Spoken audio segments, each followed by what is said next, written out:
Hi, I'm Mindy Peters, the Solutions Manager at SPI, and welcome to the thrilling conclusion of our three-part series wherein I delete 40% of the SPI email list, which seems ridiculous, right? It seems like a bad decision, but I am going to walk you through in this video confirmation of why this is indeed a good decision. So as a very quick recap, in video number 1, I walked you through the thought process that we went through at SPI behind the decision to do this in the first place, and then how to decide who should get put into the pool of cold subscribers for that re-engagement sequence. And then in video number 2, I walked you through the entire setup process, setting up the automations that we are using and the email cold re-engagement sequence that it was sent out to 93,000 subscribers, basically going, knock, knock, knock, are you still there? Do you want to stay on the list? If not, I'm gonna unsubscribe you. And so in this, the third video, I am taking you through the process of looking at our results, interpreting our results, and then deleting the people who need to be deleted. So let's go into that process. First, we'll start at looking at those results and then deleting. Here I am back in my sequence, and what we can see here, so we can see that we started with 93,334 subscribers. We've put them through the sequence. Currently, there are 5 subscribers kind of stuck there because everybody started at the same time, so everyone should have ended at the same time. So we'll start by looking at those 5 subscribers and figuring out what's going on there. And we can see that 262,000 people actually completed the sequence. That means at some point within the sequence, the delta between this number here and this number here, they got removed from the sequence for some reason. And we will take a look at that in our reports.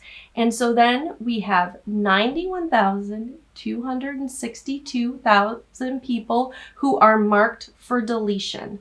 We'll take a look at that and sort of make sure that we're sure before we do that. And I will also talk to you about the process of backing that up just in case we decide it was a terrible idea. So here are the 5 subscribers who are kind of stuck, and it looks like they're sort of stuck in our system overall. Let me show you what I mean. All of their profiles look pretty much the same. So here's what I can see with this subscriber, and the other 4 looked exactly the same, which is if I hover over here, this is a good tip, you hover over that icon and it will give you the status of an individual email. These emails were all sent. ConvertKit is not getting information back as to whether or not they were read. For all of these subscribers, for whatever reason, the last email that was sent to them was on October 29th, 2019. Somehow they're kind of stuck in the email system. Nothing's happening. I am going to go ahead and delete these people. They can resubscribe at any time. And that might help with getting them unstuck. The other thing that you can do is if you have somebody in a situation like this and you don't want to delete them from your email list, you can email ConvertKit's help with the subject line deliverability. Give them the name, the email address of the subscriber, and just a brief synopsis of, it looks like this person is not receiving emails. They're stuck. Can you please take a look at that? And ConvertKit's deliverability specialists can do some magic to get them unstuck. That's also true if you have a subscriber who emails you and says, I haven't been getting emails in a while, and you go and look at their profile and you can see that emails are bouncing, but they've emailed you, so you know that that email address is working. You can just email help with the subject line deliverability and say, can you look at this bounce subscriber? What maybe happened is that subscriber's inbox was completely full for a while, and so emails were bouncing out of that. ConvertKit can help with things like that. So my decision for these 5 subscribers is to treat them as though they've completed the sequence, even though they didn't. I'm going to go ahead and delete them. So I want to put them in that finished pool.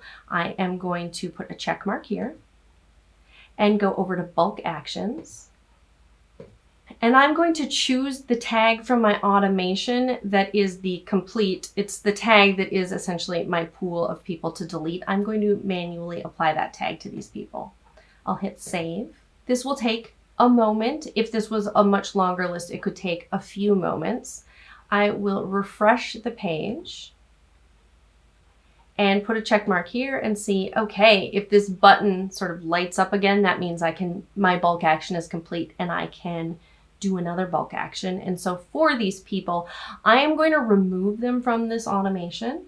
So I'm going to choose, actually, no, I'm going to remove them from the sequence. I'd rather do that. Remove from sequence. And now I need to choose the sequence. There's my sequence and hit save. Why did I do that? I didn't really have to remove them from the sequence. It's purely so that when I come back to my automation, refresh, it'll take a couple of minutes, but then you'll see that currently now it says 0 subscribers. It's just so that sort of visually I know that I've addressed that issue, because it's going to take me a little while to process through all of this stuff. So here I am back in my automation. The next thing I want to do is just go in and look at the reports from the email sequence and get a sense of, did this achieve what I wanted it to achieve? So let's click into our sequence here.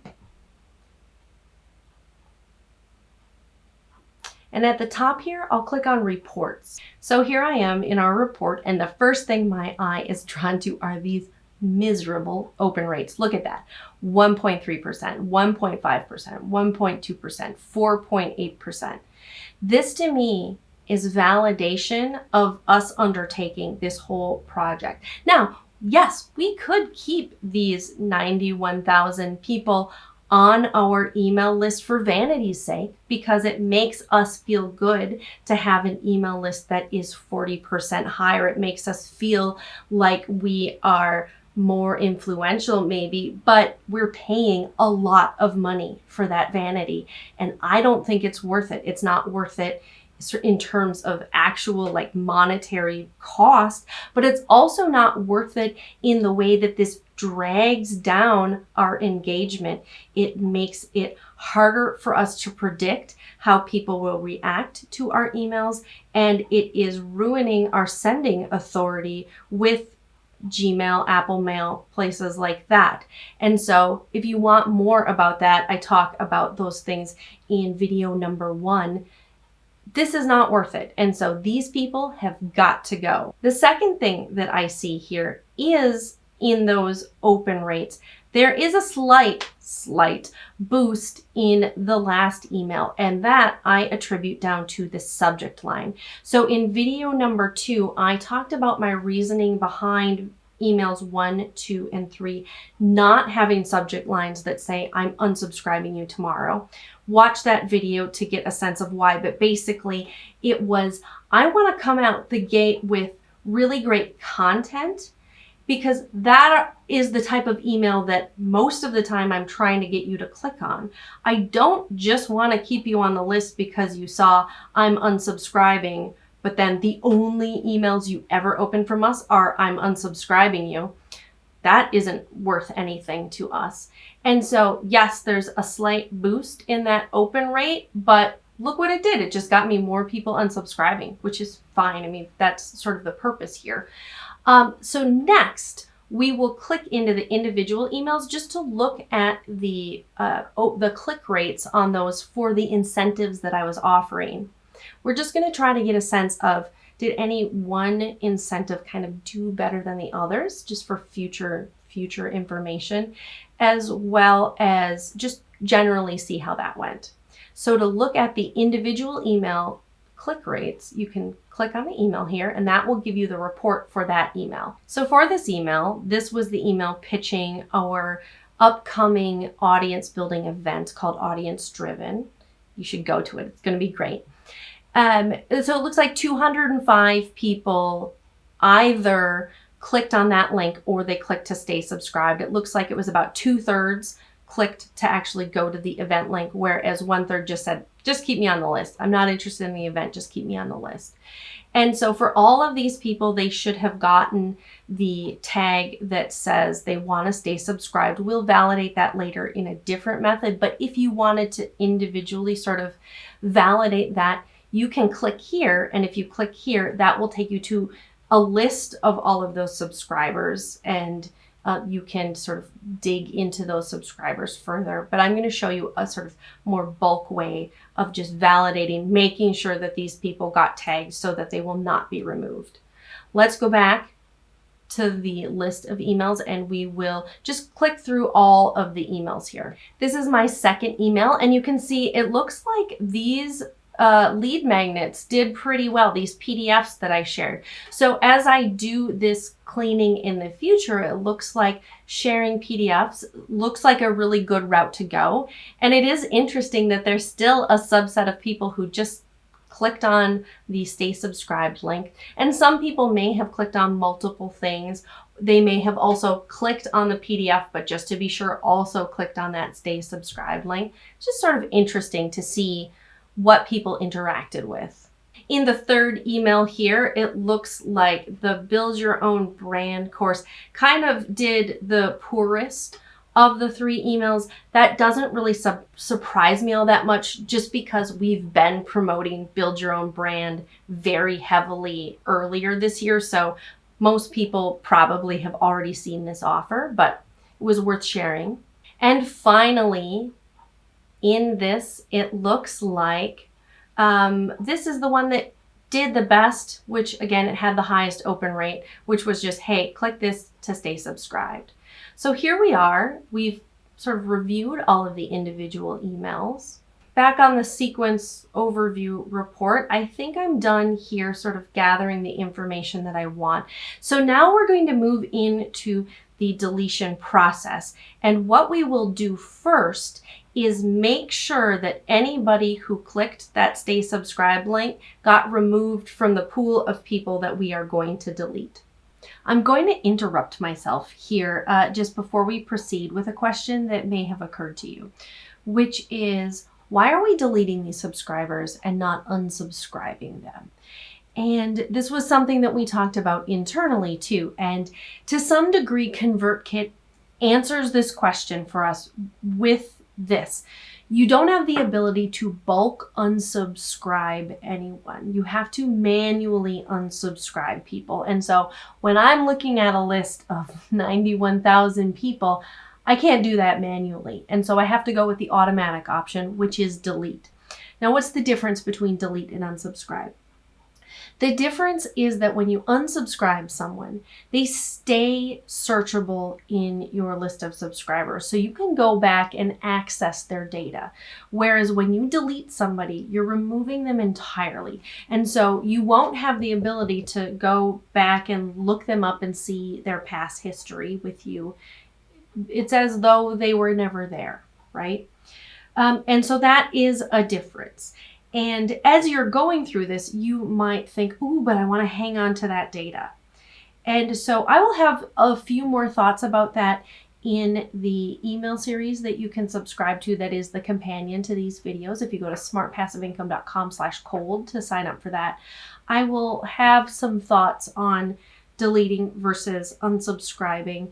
And there is a very thin sliver of these 90,000 people, I'm talking under 100 people, for whom I am going to go through the effort of manually unsubscribing them versus deleting them. I'll talk more about that in that email series. Here I am in my subscribers view, and I have started to create a new segment. Now, the thing that I'll be doing in this next step is a bit redundant.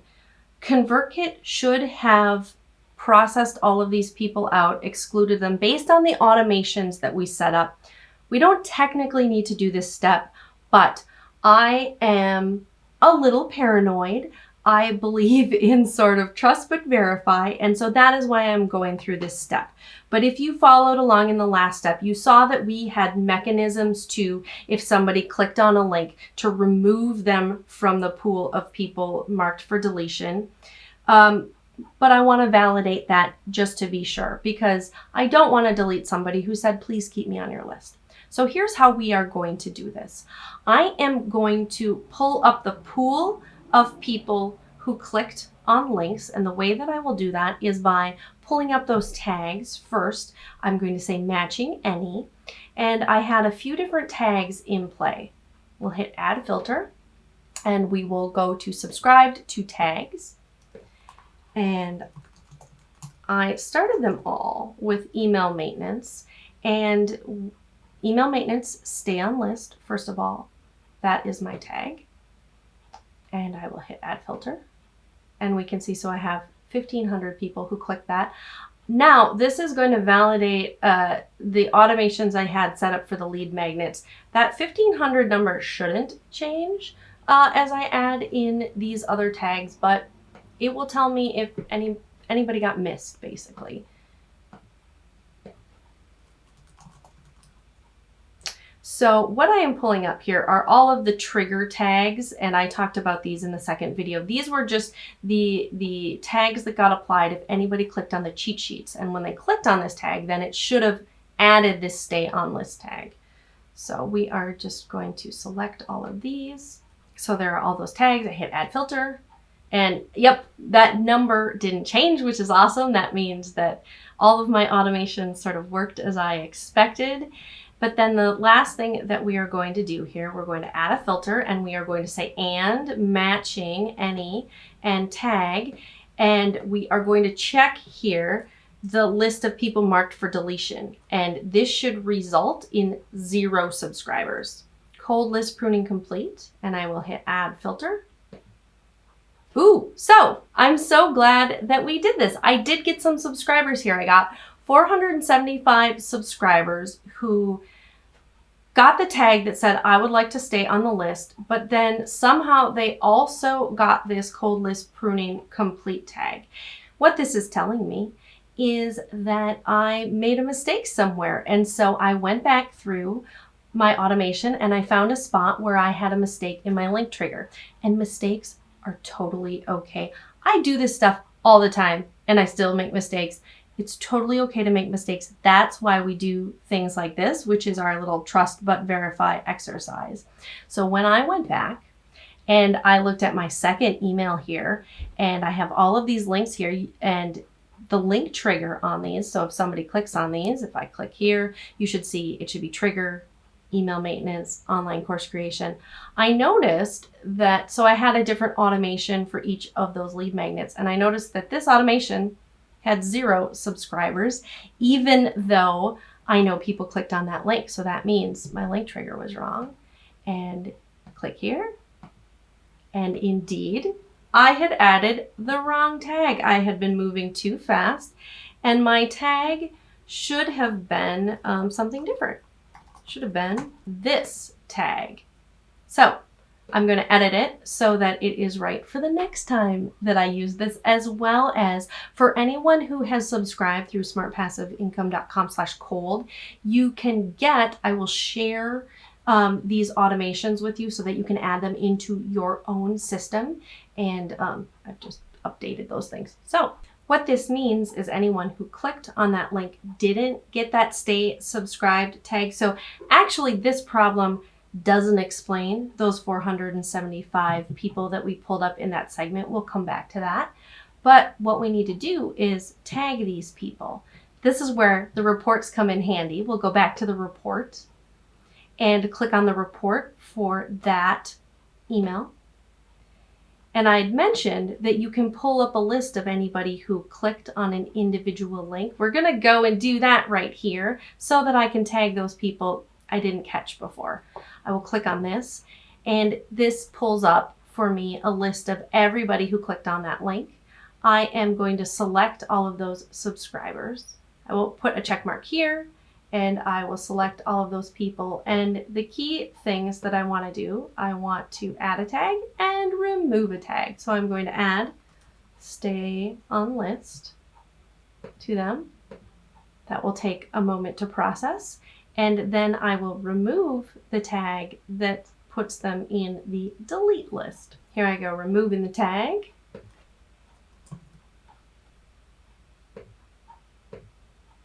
There we go. That fixed that. So when I go back to the segment with the 475 people, did I answer the question of why did that show up there? No, I didn't. Not fully. That's okay. That's why I'm doing that step, is to catch anything that got missed. Clearly, something that was supposed to trigger at some point didn't, to basically anybody in that on that tag should have gotten removed. I'm okay with that. I'm okay with not being 100% sure, because I have all of these checks built into the process to catch anything like that, to catch mistakes that I've made, to catch, maybe an automation that for whatever reason didn't fail in ConvertKit. I have a process for that. And so now you do too. Back to our Trust But Verify exercise. So now I have these 475 subscribers that I need to remove from the email maintenance cold list pruning complete tag, because that's the tag I'll be using for deletion. Because these are people who clicked on one of these links wherein I promised they would stay subscribed. So I just have to do a little bit of maintenance here. I will hit save, and that will load my list of these subscribers. So here I am. I have that list of subscribers loaded. I'll click here. That selects the 30 subscribers on the page. I will click this select all 475 subscribers to select everybody in this group. And what I will do is go into bulk actions, and this time we're going to remove a tag. And I am going to remove that cold list pruning complete so that we keep them. Hit save. So now we'll let that process. 475 won't take very long, just a minute or two. I will let that process, and then when that is done processing, we will move on to the step of exporting the delete list for backup if you would like to do that. You'll know it's done when you refresh the page and there is no one left in your segment. Excellent. Okay, so now we move into the backup stage, and this is another optional stage that you can do if you would like. What we are doing here is backing up the list of people that we are about to delete. So essentially we're exporting that list out of ConvertKit. Whether or not you want to do this is up to you. There is some liability then with having a spreadsheet full of these names just saved on your computer. You want to make sure that you are always very diligent in the way that you secure any backups, so that, say you ever lose your laptop, that someone can't just access that list. Also, should you get hacked, that somebody can access that list. You want to be very careful about these things. The other thing that you should consider is whether or not you want to export lists of subscribers in areas that have very restrictive email marketing rules. So I'm personally thinking about the European Union, and I think that I am personally going to back up the list of subscribers that I am about to delete, but I am not going to include the European Union subscribers in that, just because there are such big fines. Should you fail to comply with the European Union rules, and they have rules about permanently deleting subscriber information from all of your systems. And so I'm just not going to include those subscribers in my backup. So again, we're going to create a segment, and I will show you how to do that. So here I am, I've started creating a segment, and you can see that first I have pulled in the list of people marked for deletion. Now I'm going to add another filter group here, and this time I'm going to say, and matching none. And so we're excluding these people. I will go to add filter. And one of the options that we have here, which is really cool, is within a country or region. Click on that, and you can type in European Union. And now, if I add the filter, that 90,000 count should go down. Click on that.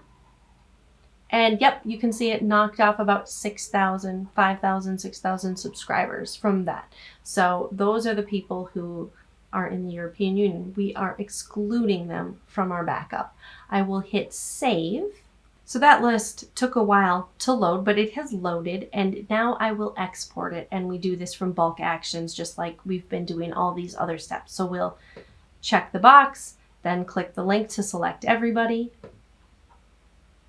Go to bulk actions and we will hit export, and ConvertKit will email us a CSV. If you're exporting a list as large as mine, that's going to take a while. Even if it's only half the size of mine, that's going to take a while. So just be patient. Do not move on to the next step until you receive that CSV. And as I mentioned before, be very careful in the way that you store that CSV. And I would recommend only storing it for a short amount of time, maybe a few months. Once you're sure that that was a good decision to go through this process, then delete it. You don't want that hanging around. I can put this off no longer. I will absolutely admit that I feel some trepidation, but that is okay. I know that what I'm doing is going to be healthy for our list overall. This is a good decision. It doesn't mean it doesn't feel a little scary, but here we are. The time has arrived. It is time to delete those subscribers.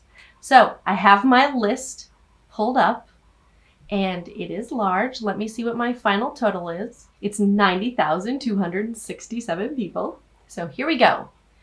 Put a check mark here. Put a check mark here to select everybody. And I will go up into bulk actions and hit delete. ConvertKit wants me to throw on the brakes.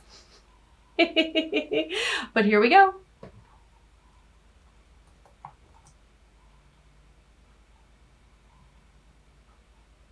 Now, this process is going to take a while. Like I said, this is a start this at the end of the day and walk away sort of process. Once it is done, you should reach out to ConvertKit to let them know that you have deleted a substantial number of your subscribers. They recommend that in their support article just to let them know so that they can make sure that your bill is properly recalculated. Congratulations! You have made a healthy choice for your email list. You have chosen that you want performance over vanity, and that is not an easy choice to make, but it is the right choice, and I am very proud of you. Now, as I have said throughout, we have a companion email series to go along with this. You can access it at smartpassiveincome.com/cold, and that will just give you some extra support as you go through this process. Or if you just want to subscribe and take a look at what we did, even if you're not sure that you're ready to do this yourself, we are happy to have you. I have just made room on our email list. This YouTube channel is all about providing you with tutorials and very specific actionable advice for the tools that we recommend at SPI. If that feels useful to you, we've got a lot of other great content. We have tutorials for Circle, for Teachable, lots more for ConvertKit, for Zapier. So take a look around, and if there's something you would like us to cover in the future, feel free to leave that as a comment.